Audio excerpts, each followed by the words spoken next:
दिल्ली के बाहर एक घना जंगल था और उसी जंगल के बीचों बीच बसा था एक प्राचीन गांव जिसका नाम था भैरवपुरा। यह गांव एक समय में अपनी खुशहाली और हरियाली के लिए प्रसिद्ध था। यहाँ के लोग सादगीपूर्ण जीवन जीते थे, खेती करते थे और अपने छोटे छोटे त्योहारों को मिलजुल कर मनाते थे। गांव में एक पुराने मंदिर की खास प्रतिष्ठा थी जहां भैरव बाबा की पूजा की जाती थी। माना जाता था कि इस मंदिर का निर्माण सैकड़ों वर्ष पहले हुआ था और तब से ही यह गांव भैरव बाबा की कृपा से सुरक्षित और संरक्षित था। गांव के बुजुर्ग बताते थे कि पहले यहां बड़े बड़े महल और हवेलियां थीं, लेकिन समय के साथ यहां की हवेलियां खंडहर में तब्दील हो गईं और बहुत से लोग गांव छोड़कर शहरों में बस गए। जो लोग गांव में बचे थे उन्होंने भी धीरे धीरे इस गांव की खुशहाली और समृद्धि को ढलते हुए देखा। एक समय ऐसा आया जब गांव पूरी तरह वीरान और उजाड़ हो गया, लेकिन कुछ परिवार अब भी यहां बसे हुए थे। दिन में यह गांव देखने में एकदम सामान्य लगता था, लेकिन रात होते ही गांव का माहौल बदल जाता था। ऐसा लगता था जैसे इस गांव में कोई अदृश्य शक्ति है जो रात को जाग उठती है। यह गांव धीरे धीरे भूत प्रेत की कहानियों का केंद्र बन गया था। यहाँ के लोग मानते थे कि इस गांव में एक भयानक चुड़ैल भटकती है जो हर रात गांव के चारों ओर घूमती है और जिसे देख लेता है वह या तो पागल हो जाता है या उसकी मौत निश्चित हो जाती है। गांव चारों ओर से ऊंचे ऊंचे पेड़ों और घने जंगलों से घिरा हुआ था। जब सूर्यास्त होता तो गांव पर एक अनजाना सन्नाटा छा जाता। गांव के कच्चे रास्तों पर किसी भी प्रकार की चहल पहल समाप्त हो जाती। गांव में हर घर के बाहर तुलसी का पौधा होता था जिसे लोग अपनी सुरक्षा का प्रतीक मानते थे। रात के समय गांव के लोग अपने घरों में ताला लगाकर भीतर ही रहते और अपने देवी देवताओं की पूजा पाठ में लीन हो जाते। गांव के बुजुर्गों के अनुसार यह डरावना माहौल तब से बनना शुरू हुआ था जब एक निर्दयी ठाकुर ने गांव की एक लड़की सुहासिनी के साथ धोखा किया और उसे मार डाला। उसकी आत्मा को शांति नहीं मिली और तभी से यह गांव उसकी बदला लेने वाली आत्मा का घर बन गया। लोगों का मानना था कि जिस तरह सुहासिनी को बर्बरता से मारा गया, उसकी आत्मा अब भी इस गांव में न्याय की तलाश में भटक रही है। गांव में बच्चों से लेकर बूढ़ों तक सभी सुहासिनी की कहानी जानते थे। गांव के बड़े बुजुर्ग अक्सर कहते थे कि यह गांव शापित है, यहाँ की रातें अशुभ होती हैं। जो कोई भी इस गांव की गलियों में रात को घूमता है वह सुहासिनी के क्रोध का शिकार बन जाता है। कई लोग कहते थे कि उन्होंने अपनी आंखों से चुड़ैल को देखा है। उनका कहना था कि वह सफेद साड़ी पहने हुए थी, उसके बाल बिखरे हुए थे और उसकी आंखों में एक ऐसी खौफनाक चमक थी जिसे कोई भी देख नहीं सकता था। ऐसा कहा जाता था कि गांव में रात के समय हवा भी अजीब तरह से बहती है। हवा के साथ एक भयावह सन्नाटा गांव में गूंजता रहता। ऐसा प्रतीत होता था कि रात की गहरी चुप्पी के बीच किसी की सिसकियां सुनाई दे रही हैं। रात के समय कुत्तों के भौंकने की आवाजें, उल्लुओं की चीखें और कभी कभी हवा में किसी अज्ञात स्त्री की आवाजें गांव वालों को सुनाई देती थीं। लोगों का मानना था कि ये आवाजें चुड़ैल की हैं जो अपनी मौत का बदला लेने के लिए हर रात यहां भटकती हैं। गांव में रहने वाले लोग इस भूतिया माहौल से इतने घबरा गए थे कि शाम होते ही अपने अपने घरों में दुबक जाते थे। हर घर में देवी देवताओं की पूजा होती थी। लोग ताबीज पहनते, मंत्रों का जाप करते और अपने घरों के बाहर नीम के पत्ते और मिर्ची नींबू लटकाते थे ताकि बुरी शक्तियों से रक्षा हो सके। गांव में हर जगह एक अनजाने भय का माहौल था। बच्चों को सख्त हिदायत दी जाती थी कि वे शाम ढलने के बाद बाहर न निकलें। गांव की महिलाएं घरों के भीतर ही रहती थीं और पुरुष भी काम से जल्दी लौटकर अपने घरों में आ जाते थे। गांव में ऐसा माना जाता था कि इस गांव में एक बार किसी ने अंधविश्वास के खिलाफ आवाज उठाई थी और उसका बुरा अंजाम हुआ। वह व्यक्ति अगले दिन बीमार पड़ा और कुछ ही दिनों में उसकी मृत्यु हो गई। तब से किसी ने चुड़ैल के अस्तित्व पर सवाल उठाने की हिम्मत नहीं की। गांव के लोग अब चुड़ैल के प्रकोप को एक असली सच मानकर जीने लगे थे। एक बार गांव में कुछ लोग बाहर से आए थे जिन्हें चुड़ैल की कहानियों पर विश्वास नहीं था। उन्होंने सोचा कि ये सभी किस्से अंधविश्वास और मनगढ़ंत हैं। उन लोगों ने रात में गांव की सीमाओं से बाहर जाने की हिम्मत की, परंतु अगली सुबह उनमें से 2 लोग गांव के बाहर बेहोश मिले। जब होश आया तो उन्होंने बताया कि उन्होंने एक सफेद साड़ी पहने महिला को देखा था, जिसकी आंखों से आग की लपटें निकल रही थीं। उसके बाद वे होश खो बैठे। इस घटना के बाद से गांव के लोगों का डर और बढ़ गया और उन्होंने मान लिया कि यह चुड़ैल असली है और गांव के हर इंसान के लिए खतरा है। गांव के लोग इन घटनाओं से इतने त्रस्त हो चुके थे कि उन्होंने एक नामी पुरोहित को बुलाने का निश्चय किया। गांव में कई दिनों से पूजा पाठ हो रहे थे, लेकिन कोई समाधान नहीं मिल पा रहा था। पुरोहित का आगमन गांव के लोगों के लिए एक आशा की किरण था। उन्होंने कहा कि यह आत्मा दुख और पीड़ा में फंसी है और इसे मुक्ति के लिए किसी की मदद की जरूरत है। पुरोहित ने गांव वालों को भरोसा दिलाया कि वह इस आत्मा को शांति दिलाने का हर संभव प्रयास करेंगे। भैरवपुरा गांव में रहने वाली सुहासिनी अपनी सुंदरता और मासूमियत के लिए जानी जाती थी। गांव के लोग उसे एक आदर्श बेटी और बहन मानते थे। उसका व्यक्तित्व इतना शांत और आकर्षक था कि कोई भी उसे देखकर मोहित हो जाता। उसकी आंखों में गहराई और चेहरे पर एक ऐसी मिठास थी जो किसी को भी अपनी ओर खींच सकती थी। सुहासिनी एक साधारण परिवार से थी और उसके माता पिता खेतीहर मजदूर थे। उन्होंने अपनी बेटी को संस्कार और अनुशासन से पाला था और इसी कारण सुहासिनी गांव की लड़कियों के लिए एक मिसाल बन गई थी। सुहासिनी का जीवन बेहद साधारण था। वह अपने माता पिता के साथ खेतों में काम करती, घर के कामों में हाथ बंटाती और खाली समय में गांव के मंदिर में पूजा अर्चना करती। उसकी दिनचर्या इतनी साधारण और पवित्र थी कि गांव के लोग उसे सम्मान की दृष्टि से देखते थे। वह स्वभाव से बहुत दयालु थी और दूसरों की मदद के लिए हमेशा तैयार रहती थी। गांव के छोटे बच्चे उससे बेहद लगाव रखते थे और वह भी उन्हें अपने छोटे भाई बहनों की तरह मानती थी। भैरवपुरा गांव का ठाकुर एक अमीर और शक्तिशाली व्यक्ति था जिसका गांव पर पूरा दबदबा था। उसका नाम था बलराम सिंह। बलराम सिंह का स्वभाव बेहद घमंडी और क्रूर था। वह अपनी धन दौलत के नशे में चूर रहता और गांव के गरीब लोगों को नीचा दिखाने में उसे आनंद आता। उसके पास बहुत सारी जमीनें थीं जिन पर गांव के लोग खेती करते थे। बलराम सिंह गांव की स्त्रियों को अपनी जायदाद समझता और उनका सम्मान नहीं करता था। उसकी नजर गांव की सुंदर लड़कियों पर रहती थी और वह उन्हें अपने वश में करने की कोशिश करता था। एक दिन ठाकुर ने गांव के मंदिर में सुहासिनी को देखा। उसके सौंदर्य और मासूमियत ने ठाकुर को एक पल के लिए स्तब्ध कर दिया। वह पहली नजर में ही उसके रूप का दीवाना हो गया। ठाकुर के लिए किसी लड़की को हासिल करना कोई मुश्किल काम नहीं था और उसने तय किया कि सुहासिनी को अपनी बनाकर रहेगा। उसकी हवस और घमंड ने उसे अंधा कर दिया था और वह यह नहीं समझ पा रहा था कि उसका यह इरादा किस तरह की भयावहता को जन्म दे सकता है। ठाकुर ने सुहासिनी से बात करने का एक बहाना ढूंढा और उसे अपने महल में बुलाया। जब सुहासिनी ठाकुर के महल में पहुंची तो ठाकुर ने उससे अपने मन की बात कह डाली। उसने सुहासिनी से कहा कि वह उसे अपने जीवन में चाहता है और अगर वह उसका प्रस्ताव स्वीकार कर लेती है तो उसे जीवन में किसी भी चीज की कमी नहीं रहेगी। सुहासिनी उसकी बात सुनकर अवाक रह गई। वह जानती थी कि ठाकुर एक निर्दयी और क्रूर व्यक्ति है, लेकिन उसे उसकी इतनी घटिया सोच का अंदाजा नहीं था। सुहासिनी ने तुरंत ठाकुर का प्रस्ताव ठुकरा दिया और वहां से जाने की कोशिश की। सुहासिनी के इनकार ने ठाकुर के अहंकार को गहरी ठेस पहुंचाई। उसने कभी नहीं सोचा था कि कोई लड़की उसकी बात को नकार सकती है। उसका घमंड चूर चूर हो गया और उसके अंदर प्रतिशोध की भावना ने जन्म ले लिया। उसने मन ही मन ठान लिया कि सुहासिनी को सबक सिखाएगा। ठाकुर ने अपनी क्रूरता का एक ऐसा खेल खेला जिसने सुहासिनी के जीवन को तबाह कर दिया। ठाकुर ने अपने आदमियों को आदेश दिया कि वे सुहासिनी को अगवा कर लें। एक रात जब सुहासिनी गांव के मंदिर से वापस लौट रही थी, ठाकुर के आदमियों ने उसे घेर लिया और उसे जबरदस्ती ठाकुर के महल में ले आए। ठाकुर ने सुहासिनी का अपमान किया और उसे प्रताड़ित किया।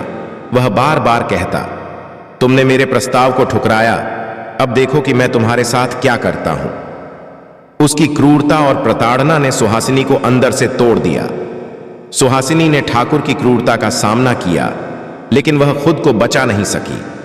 उसकी आत्मा बुरी तरह से आहत हो चुकी थी और ठाकुर ने उसकी हत्या कर दी। उसके मरने के बाद ठाकुर ने उसकी लाश को गांव के बाहरी इलाके में फेंक दिया ताकि किसी को उसके बारे में पता न चल सके। लेकिन सुहासिनी की आत्मा को शांति नहीं मिली। उसके साथ हुए अन्याय ने उसकी आत्मा को एक बदला लेने वाली चुड़ैल में बदल दिया। सुहासिनी की आत्मा गांव में भटकने लगी। लोग कहते हैं कि उसकी आत्मा ने उसी सफेद साड़ी को अपना रूप बना लिया जिसमें उसकी हत्या की गई थी। उसकी आंखों में प्रतिशोध की आग जल रही थी और उसके चेहरे पर घृणा और क्रोध का भाव था। उसने ठान लिया था कि वह ठाकुर और उसके परिवार को चैन से नहीं रहने देगी। गांव में अजीब घटनाएं शुरू हो गईं।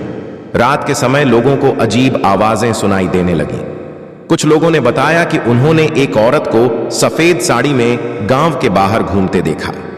उसकी आंखों में इतनी भयानक चमक थी कि जिसे वह देख ले उसकी रूह कांप उठती थी। लोगों ने महसूस किया कि सुहासिनी की आत्मा अभी भी गांव में मौजूद है और वह अपने साथ हुए अन्याय का बदला लेना चाहती है। सुहासिनी की आत्मा के कारण गांव में अजीब घटनाएं होने लगीं। जो लोग रात को गांव के बाहर जाते थे वे अगली सुबह बेहोश या घायल अवस्था में मिलते थे। धीरे धीरे गांव के लोग डरने लगे। किसी ने सुहासिनी की आत्मा को मंदिर के बाहर देखा तो किसी ने गांव के चौपाल के पास। गांव के बुजुर्ग कहते थे कि उसने प्रतिज्ञा ली है कि वह तब तक चैन से नहीं रहेगी जब तक उसे न्याय नहीं मिल जाता। गांव में एक भय का वातावरण बन गया। शाम होते ही लोग अपने घरों में दुबक जाते और हर तरफ एक गहरा सन्नाटा छा जाता। लोग कहते थे कि जो कोई भी रात को बाहर निकलता है वह चुड़ैल का शिकार बनता है। बच्चों से लेकर बुजुर्गों तक सभी सुहासिनी की आत्मा से डरने लगे। इस खौफ ने पूरे गांव को अपनी चपेट में ले लिया था। लोग रोज रोज की इन घटनाओं से तंग आ चुके थे। अब उनकी जिंदगी का हर दिन डर और अंधविश्वास के बीच कट रहा था। भैरवपुरा गांव में सुहासिनी की आत्मा के डर से हर व्यक्ति सहमा हुआ था। उसकी दर्दनाक मौत के बाद गांव वालों ने अजीब घटनाएं देखी थीं, जो किसी भयानक सपने जैसी लगती थीं। रात के समय गांव की सड़कों पर एक खामोशी छा जाती थी, जिसे भेदती थीं रहस्यमयी आवाजें और सिसकियां। जो लोग इन आवाजों को सुनते वे डर के मारे कांप उठते थे। हर घर में डर का माहौल था और लोग अपने बच्चों को शाम ढलने के बाद घर से बाहर निकलने नहीं देते थे। हालांकि गांव के अधिकतर लोग इस डर से सहमे हुए थे, लेकिन गांव के कुछ युवा इसे अंधविश्वास समझते थे। उन्हें लगता था कि यह सारी कहानियां बुजुर्गों की मनगढ़ंत बातें हैं। गांव के 4 युवक अमन, देव, रघु और मनोज इस डर को चुनौती देना चाहते थे। उनकी उम्र 18 से 20 के बीच थी और उनमें उत्साह और जिज्ञासा कूट कूट कर भरी थी। वे सुहासिनी की आत्मा और चुड़ैल की कहानियों को लेकर बार बार चर्चा करते थे और ठान चुके थे कि वे इसे झूठ साबित करेंगे। एक रात इन चारों ने ठान लिया कि वे रात में बाहर जाकर सच का पता लगाएंगे। उनके मन में डर था, परंतु साहस और जिज्ञासा ने उन्हें आगे बढ़ने से रोका नहीं। उन्होंने तय किया कि वे आधी रात को गांव के बाहर वाले रास्ते पर जाएंगे, जहां सुहासिनी की आत्मा को अक्सर भटकते देखा गया था। उन्होंने सोचा कि वे एक दूसरे के साथ रहेंगे और किसी भी प्रकार के डर का सामना करेंगे। उस रात जब गांव में सब लोग सो गए और चारों ओर अंधेरा फैल गया, तब ये चारों युवक अपने घरों से बाहर निकले। बाहर का वातावरण एकदम खामोश था। हवाएं अजीब ढंग से चल रही थीं और ऐसा प्रतीत होता था जैसे हवा में एक अनजानी सिहरन है। गांव के कच्चे रास्तों पर वे चारों धीरे धीरे आगे बढ़ रहे थे। हर कदम के साथ उनका साहस कम हो रहा था, लेकिन वे अपने इरादे से पीछे नहीं हटे।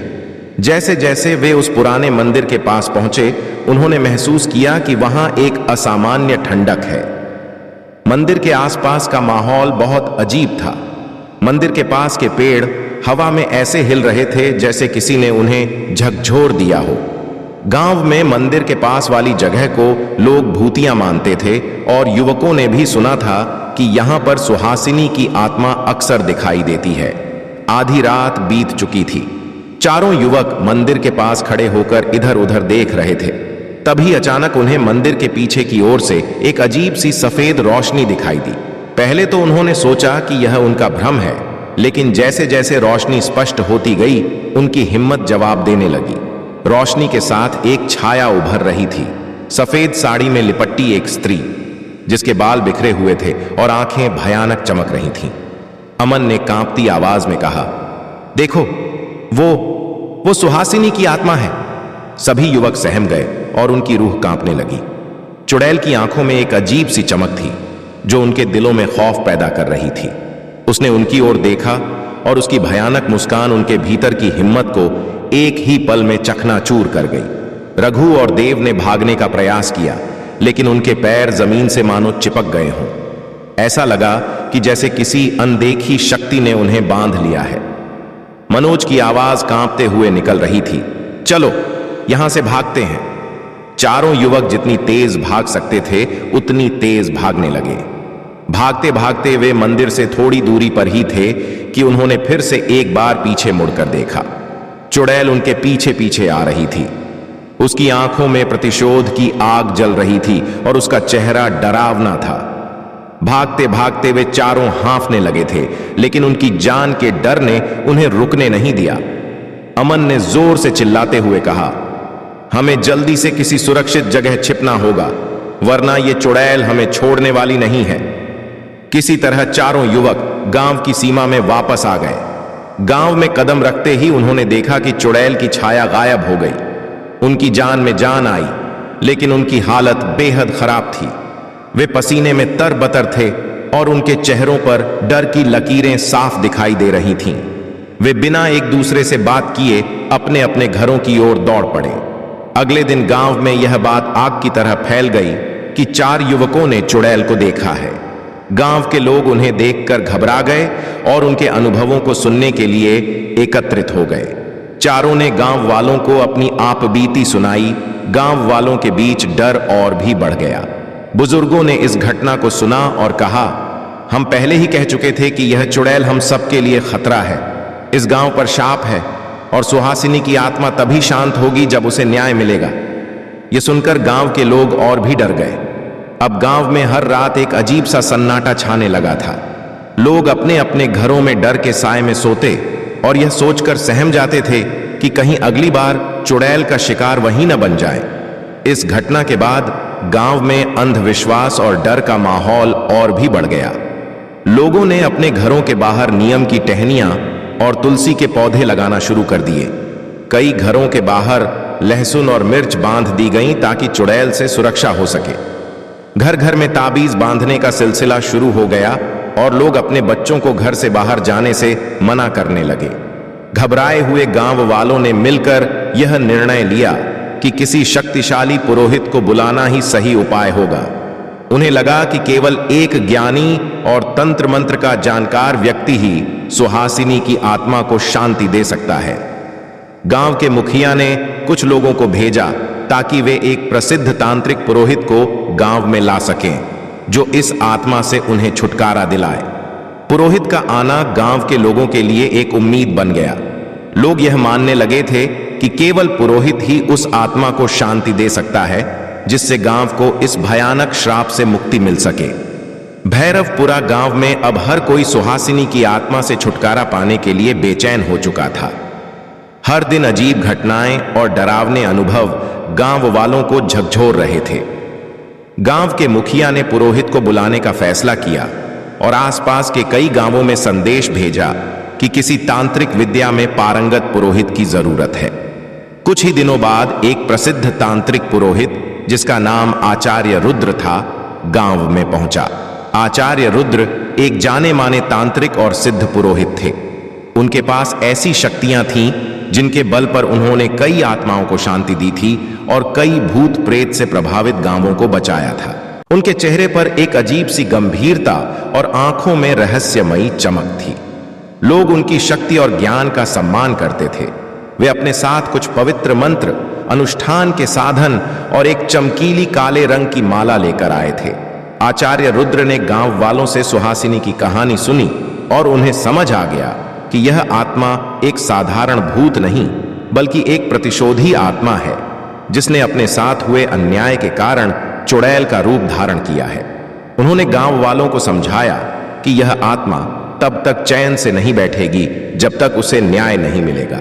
आचार्य रुद्र ने अपने सहायकों को गांव के बाहरी इलाके में एक जगह चुनने को कहा जहां पर वे रात के समय अनुष्ठान कर सकें। उन्होंने निर्देश दिए कि वहां पर एक बड़ा चक्र बनाया जाए और चारों ओर आग के घेरे लगाए जाएं, ताकि कोई भी अनचाही शक्ति अनुष्ठान में हस्तक्षेप न कर सके। पुरोहित ने गांव वालों को चेतावनी दी कि अनुष्ठान के दौरान कोई भी वहां नहीं आएगा, क्योंकि प्रतिशोधी आत्मा बेहद शक्तिशाली हो सकती है और उसे शांत करना एक कठिन कार्य है। गांव के लोग पुरोहित की तैयारी देखकर थोड़ी राहत महसूस कर रहे थे, लेकिन उनके मन में एक अजीब सा भय भी था। उन्हें इस बात का डर था कि अगर अनुष्ठान के दौरान कुछ गलत हो गया तो सुहासिनी की आत्मा और भी भयंकर रूप धारण कर सकती है। लेकिन अब उनके पास कोई और विकल्प नहीं था, इसलिए सभी ने पूरी श्रद्धा के साथ पुरोहित की मदद करने का निर्णय लिया। रात का समय आ चुका था। गांव वालों ने अनुष्ठान स्थल से दूर रहकर प्रार्थना करना शुरू किया। आचार्य रुद्र ने मंत्रों का उच्चारण करते हुए आग के घेरे के बीच में अपना स्थान ग्रहण किया। धीरे धीरे माहौल में एक अजीब सी सिहरन महसूस होने लगी। आचार्य रुद्र ने अपना ध्यान केंद्रित किया और तांत्रिक मंत्रों का जाप करना शुरू किया, जिससे चारों ओर एक अद्भुत शक्ति का वातावरण बन गया। जैसे जैसे मंत्रों की गूंज तेज होती गई, चारों ओर हवाएं तेजी से चलने लगीं और एक गहरी खामोशी का साया छा गया। तभी अचानक एक जोर की चीख सुनाई दी। सभी गांव वाले सहम गए और एक बार फिर सन्नाटा छा गया। आचार्य रुद्र को पता चल गया कि सुहासिनी की आत्मा उनकी पुकार सुनकर वहां उपस्थित हो चुकी है। सुहासिनी की आत्मा वहां प्रकट हुई। उसका चेहरा क्रोध और प्रतिशोध की आग में जल रहा था। उसकी आंखों से आंसू की जगह खून की बूंदें टपक रही थीं और उसका पूरा शरीर एक भयावह चमक से घिरा हुआ था। उसने आचार्य रुद्र को देखा और एक भयानक हंसी के साथ चिल्लाई, मुझे क्यों बुलाया है?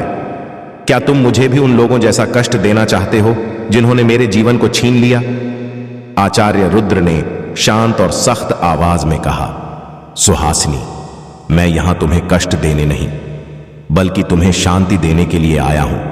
मुझे बताओ कि तुम्हारा क्रोध किस पर है और क्या ऐसा हुआ है जो तुम्हें मुक्त नहीं होने दे रहा। सुहासिनी की आत्मा ने एक गहरी सांस ली और अपना दर्द बताना शुरू किया। उसने बताया कि किस तरह ठाकुर ने उसका अपमान किया, उसके साथ बुरा सलूक किया और उसकी हत्या कर दी। वह रोते हुए कहने लगी, मैं एक मासूम लड़की थी जो केवल अपने माता पिता के साथ सुख शांति से रहना चाहती थी, लेकिन उस दुष्ट ठाकुर ने मेरी जिंदगी तबाह कर दी। मेरी आत्मा को तब तक चैन नहीं मिलेगा जब तक उसे अपने किए की सजा नहीं मिलती। आचार्य रुद्र ने उसकी बात सुनकर उसके दुख को महसूस किया। उन्होंने उसे समझाने की कोशिश की कि बदला लेना उसकी आत्मा को और भी ज्यादा कष्ट देगा और उसे केवल शांति की ओर ही जाना चाहिए। लेकिन सुहासिनी की आत्मा ने उनकी बात मानने से इनकार कर दिया। उसने कहा कि वह ठाकुर के पूरे परिवार से बदला लेगी और उसे चैन नहीं मिलेगा जब तक उसकी आत्मा की पुकार को इंसाफ नहीं मिल जाता।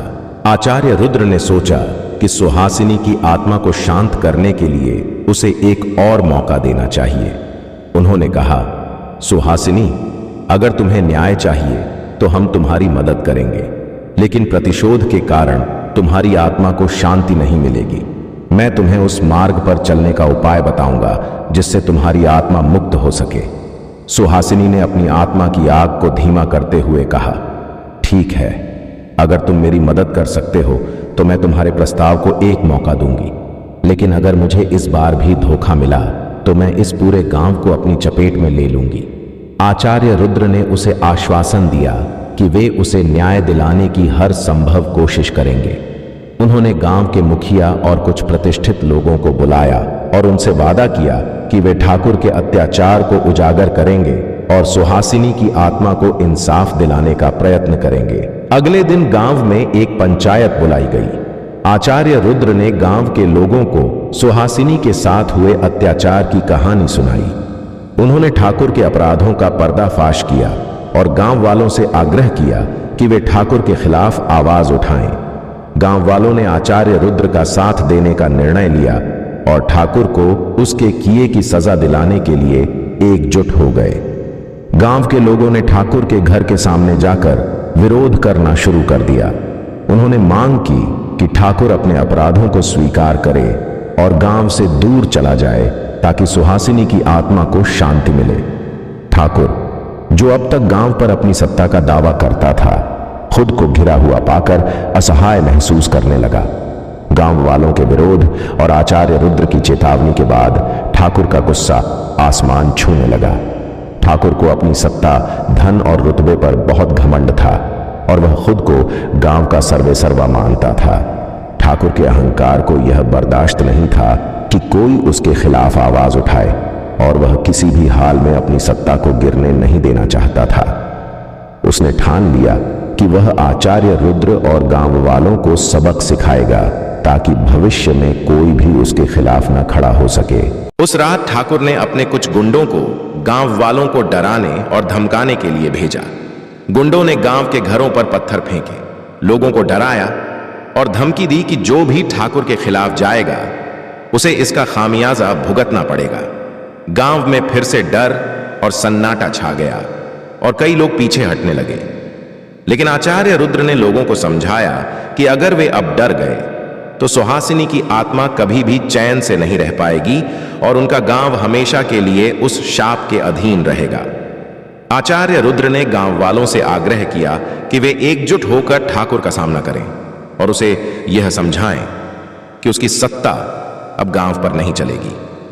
उसी रात जब ठाकुर अपने हवेली में सो रहा था, उसे एक अजीब सी बेचैनी महसूस हुई। उसे बार बार ऐसा लग रहा था जैसे कोई उसे देख रहा हो, कोई उसके पास खड़ा हो। कुछ देर बाद उसे अपने कमरे में हल्की सी खड़खड़ाहट सुनाई दी।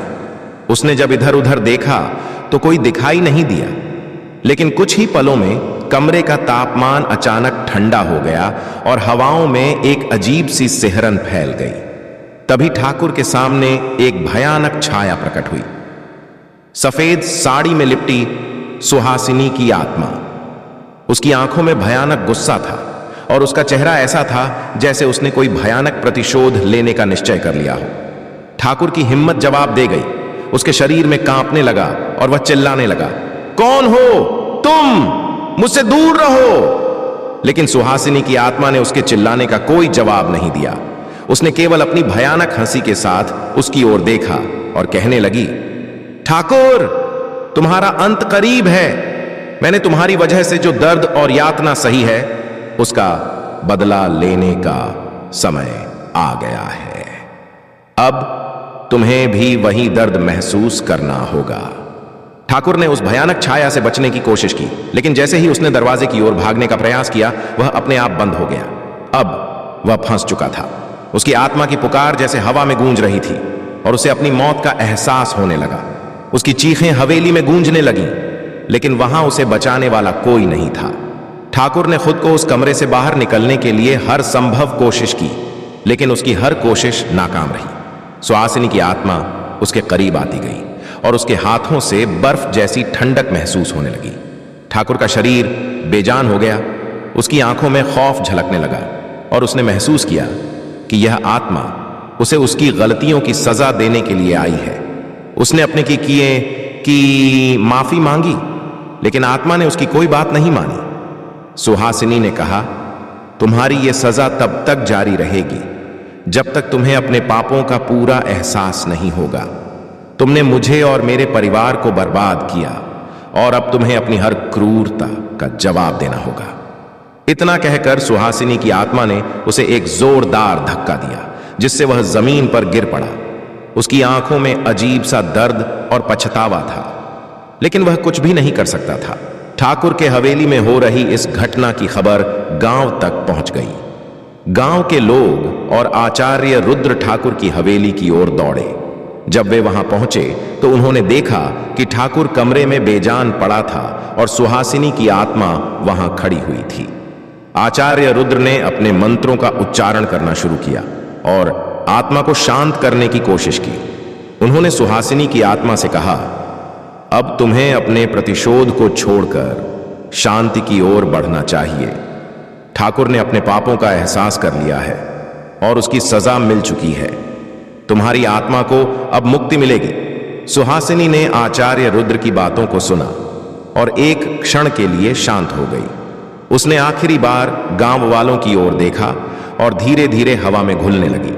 उसकी आत्मा का चेहरा अब शांत और संतुष्ट लग रहा था, जैसे उसे अपने जीवन की अधूरी कहानी का अंत मिल गया हो। सुहासिनी की आत्मा ने गांव को हमेशा के लिए अलविदा कह दिया और उसकी दर्दनाक यात्रा का अंत हुआ। सुहासिनी की आत्मा के जाने के बाद ठाकुर ने अपने किए पर गहरा पछतावा किया। वह अब अपने अपराधों के लिए क्षमा मांगने लगा और गांव वालों से माफी मांगने का वादा किया। उसने अपनी हवेली छोड़ने का निर्णय लिया और अपनी बाकी की जिंदगी पश्चाताप में बिताने की कसम खाई। गांव वालों ने चैन की सांस ली और उन्होंने आचार्य रुद्र का आभार व्यक्त किया। गांव में फिर से शांति लौट आई और लोगों ने महसूस किया कि सचमुच न्याय हो गया है। सुहासिनी की आत्मा को अब मुक्ति मिल चुकी थी और गांव की शांति फिर से बहाल हो गई थी। सुहासिनी की आत्मा के जाने के बाद गांव भैरवपुरा में एक नई सुबह का उदय हुआ। वर्षों से फैला डर और घुटन अब समाप्त हो चुका था।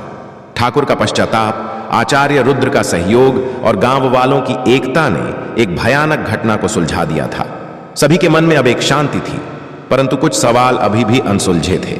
गांव के कई लोग अब यह जानना चाहते थे कि आखिर ठाकुर ने ऐसा क्यों किया था और सुहासिनी के साथ क्या सच्चाई थी।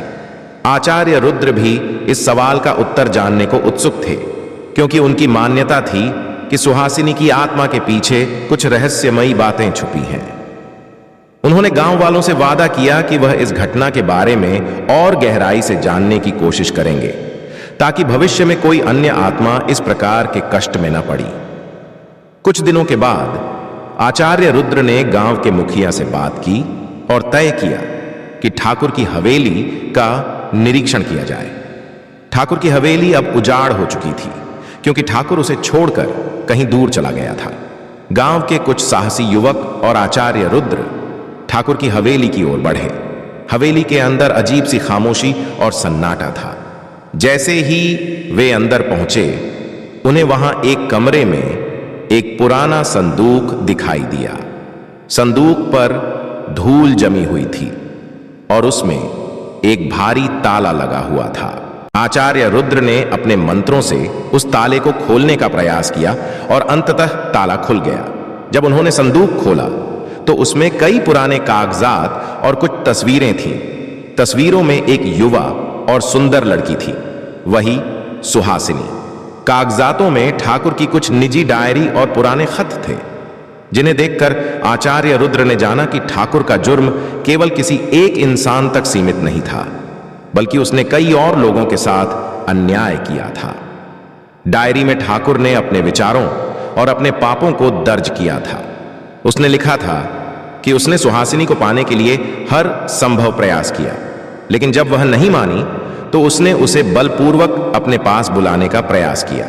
ठाकुर का घमंड और उसकी इच्छाओं की अग्नि ने उसे इतना अंधा कर दिया था कि उसने सुहासिनी के परिवार को तबाह कर दिया। यही कारण था कि सुहासिनी की आत्मा ने प्रतिशोध लेने का निश्चय किया था। ठाकुर की डायरी में कई अन्य डरावने राज भी उजागर हुए। उसने अपने परिवार की समृद्धि बनाए रखने के लिए अनेकों निर्दोष लोगों को तकलीफ पहुंचाई थी।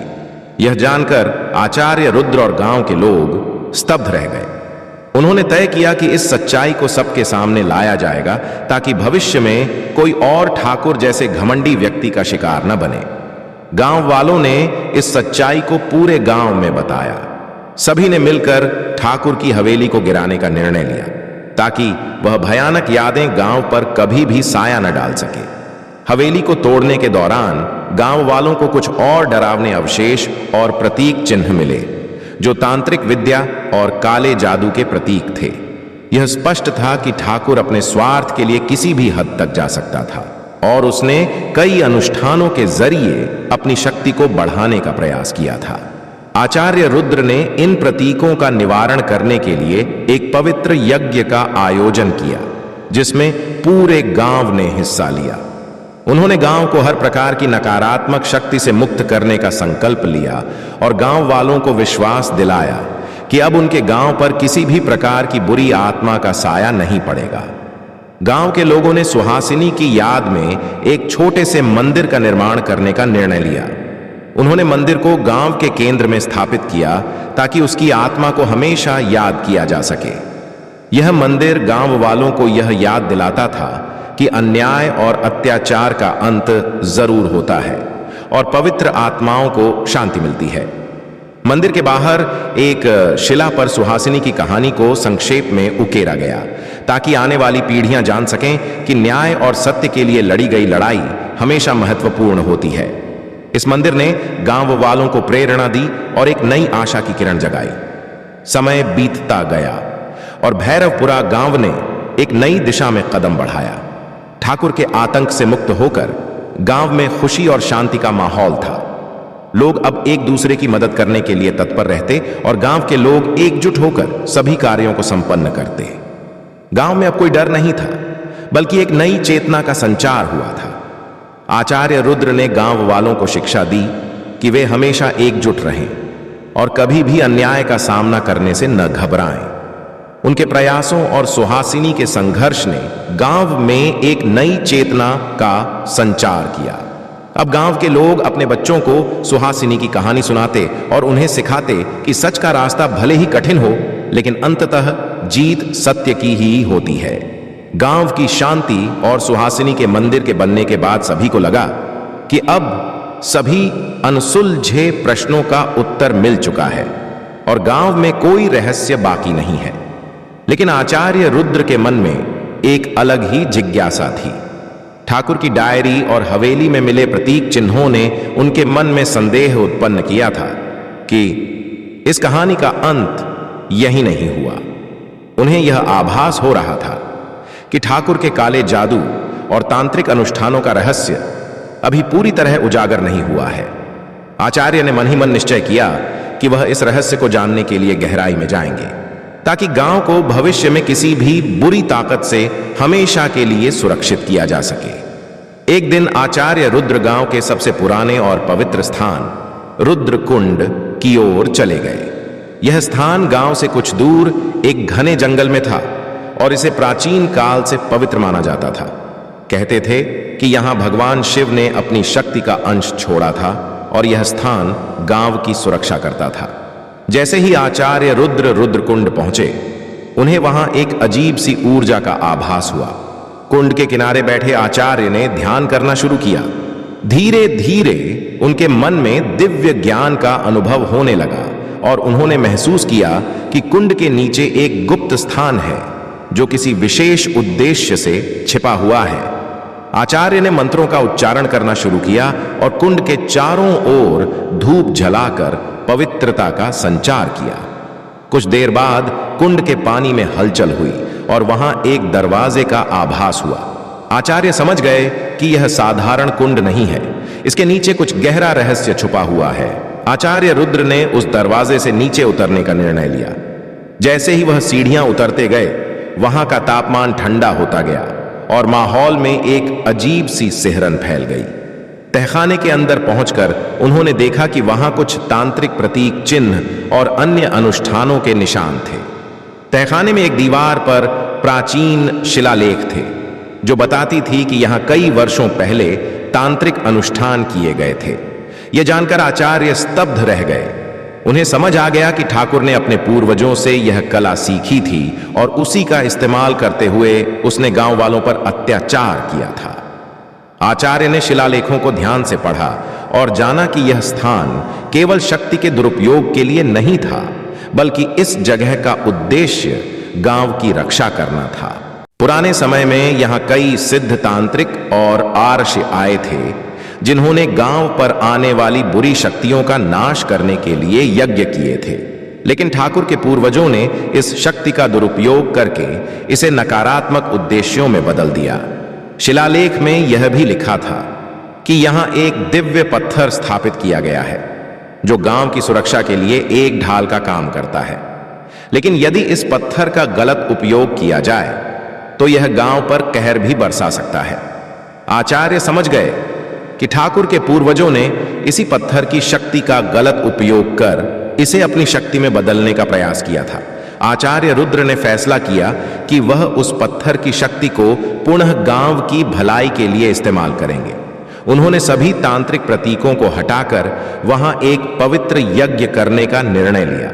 इस यज्ञ के माध्यम से उन्होंने पत्थर को पवित्र किया और उसके दुरुपयोग को समाप्त कर दिया। गांव वालों को इस यज्ञ में शामिल होने के लिए आमंत्रित किया गया। आचार्य रुद्र ने गांव वालों को बताया कि यह दिव्य पत्थर अब गांव की सुरक्षा का प्रतीक बनेगा और किसी भी प्रकार की बुरी शक्ति यहां प्रवेश नहीं कर पाएगी। यज्ञ के बाद उस पत्थर को गांव के मंदिर में स्थापित कर दिया गया ताकि गांव की नई पीढ़ी इसे हमेशा याद रखे। यज्ञ और दिव्य पत्थर के पुनर्स्थापन के बाद गांव में एक नई ऊर्जा का संचार हुआ। लोग पहले से अधिक सुरक्षित महसूस करने लगे और गांव का माहौल शांत और सुखद हो गया। रुद्रकुंड के प्रति गांव वालों की श्रद्धा और भी बढ़ गई। आचार्य रुद्र ने रुद्रकुंड को गांव के पवित्र स्थल के रूप में स्थापित कर दिया, जहां लोग अपनी प्रार्थनाओं और पूजाओं के लिए आते थे। रुद्रकुंड अब गांव का आध्यात्मिक केंद्र बन गया था और वहां पर प्रतिवर्ष एक बड़ा मेला आयोजित होने लगा, जिसमें दूर दूर से लोग दर्शन करने आते। गांव वाले और अन्य श्रद्धालु इस कुंड के जल को पवित्र मानते और इसे अपने घरों में ले जाते। कहा जाता था कि इस जल में चमत्कारी गुण थे जो सभी रोगों और परेशानियों को दूर कर सकते थे। कुछ समय बाद आचार्य रुद्र ने गांव वालों से विदा लेने का निर्णय किया। उन्होंने गांव को हर प्रकार की बुरी शक्तियों से मुक्त कर दिया था और गांव वालों को एक नई दिशा दी थी। गांव के लोग उन्हें जाते हुए देखकर उदास थे, लेकिन आचार्य रुद्र ने उन्हें समझाया कि उनका उद्देश्य केवल गांव की भलाई करना था और अब उन्हें अन्य स्थानों पर जाकर लोगों की मदद करनी है। आचार्य ने जाते समय गांव वालों को आशीर्वाद दिया और कहा, सच्चाई और एकता ही सबसे बड़ी शक्ति है। कभी भी अन्याय के सामने झुकना मत और हमेशा सत्य के मार्ग पर चलना, यही तुम्हारी रक्षा करेगा और तुम्हारे गांव को शांति देगा।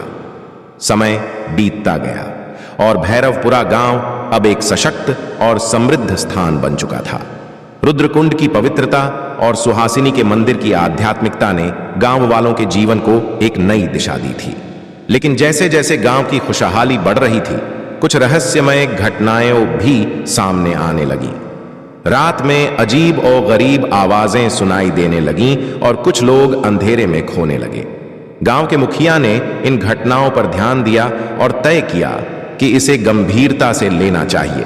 उन्होंने गांव के सभी बुजुर्गों और आचार्य रुद्र के शिष्यों को बुलाया ताकि समस्या का समाधान निकाला जा सके। एक रात जब गांव के लोग सो रहे थे, अचानक एक तेज चीख सुनाई दी। यह आवाज रुद्रकुंड की ओर से आ रही थी।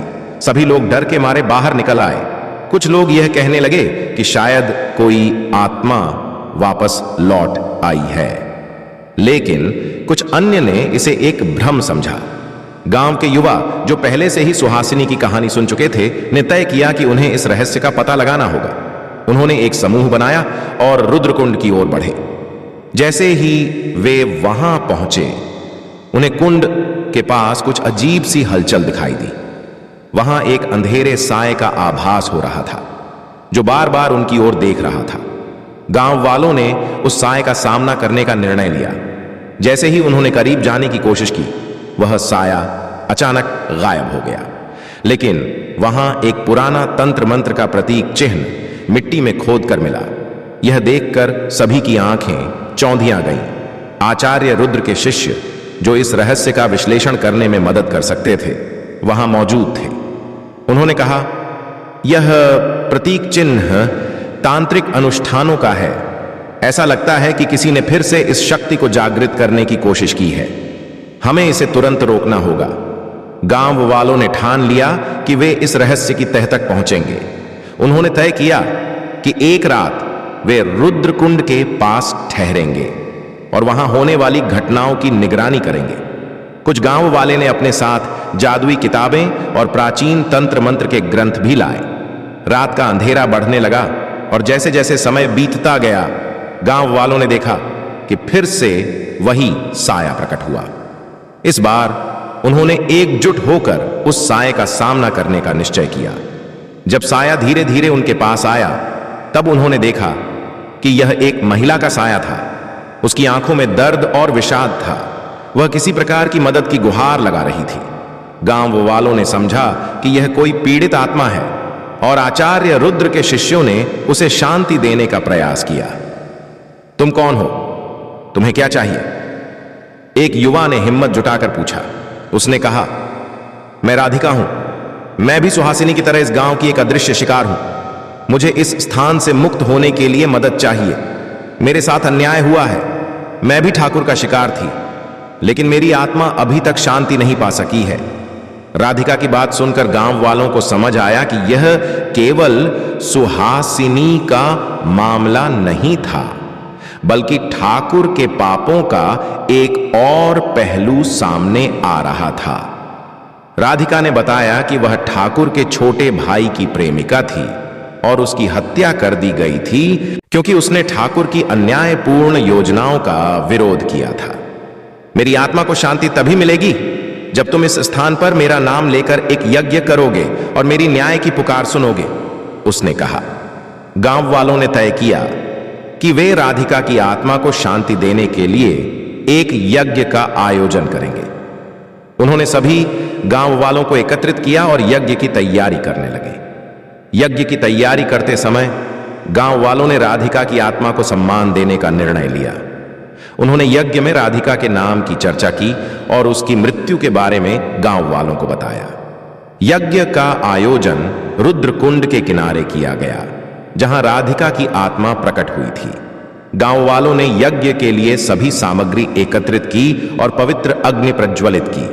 आचार्य रुद्र के शिष्य ने मंत्रों का उच्चारण किया और गांव वालों ने मिलकर राधिका की आत्मा के लिए प्रार्थना की। जैसे जैसे यज्ञ आगे बढ़ा, वहां का वातावरण पवित्र और दिव्य हो गया।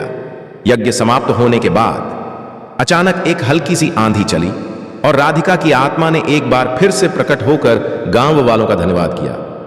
तुम्हारे प्रयासों ने मुझे स्वतंत्रता दी है। अब मैं शांति से जा रही हूं। इस गांव को कभी भी बुरी शक्तियों से डरने की जरूरत नहीं है। तुम सभी की एकता और प्रेम ने मुझे मुक्त कर दिया है, उसने कहा। गांव वालों की आंखों में आंसू थे, लेकिन यह खुशी के आंसू थे। उन्होंने राधिका की आत्मा को विदाई दी और एक बार फिर यह विश्वास किया कि सच और न्याय की हमेशा जीत होती है। भैरवपुरा गांव में राधिका और सुहासिनी की आत्माओं को शांति देने के बाद गांव वाले एक नई उम्मीद के साथ जीने लगे। सब कुछ शांत था और गांव में खुशियों की लहर थी। लेकिन जैसे ही समय बीत रहा था, अंधकार की छायाएं एक बार फिर गांव पर मंडराने लगीं। एक सुबह गांव वाले जागे तो उन्होंने देखा कि गांव के एक एक व्यक्ति में अजीब बदलाव आ गया था। कुछ लोग रात को सोते समय बड़बड़ाने लगे थे और कुछ को नींद में उठकर अंधेरे में चहलकदमी करते देखा गया। ये घटनाएं गांव वालों के लिए चिंताजनक थीं। मुखिया ने एक बैठक बुलाई, जिसमें सभी बुजुर्ग, युवा और आचार्य रुद्र के शिष्य उपस्थित हुए। कुछ तो है जो हमें परेशान कर रहा है। हमें एक बार फिर से अंधकार का सामना करना होगा, मुखिया ने गंभीरता से कहा। गांव वालों ने आचार्य रुद्र से संपर्क किया। उन्होंने बताया कि कुछ पुरानी शक्तियां फिर से जागृत हो रही हैं।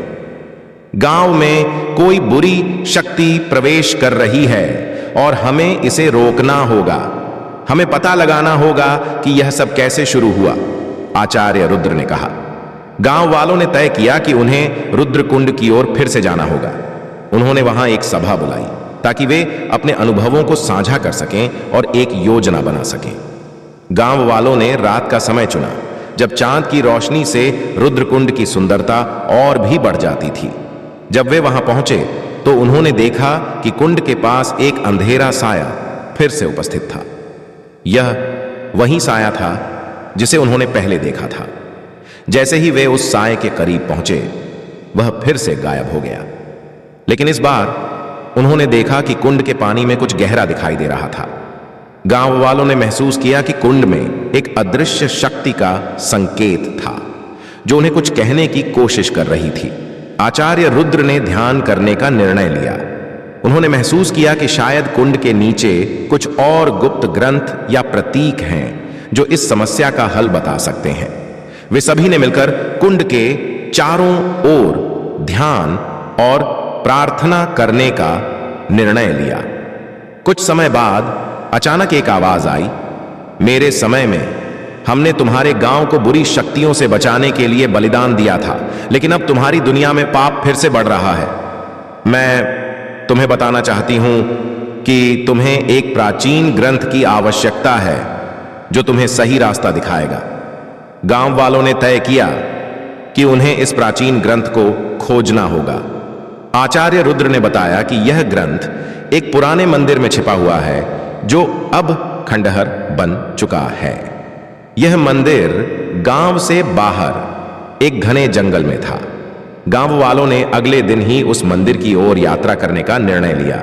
उन्होंने एकत्रित होकर आवश्यक सामग्री और जल लाने का निश्चय किया।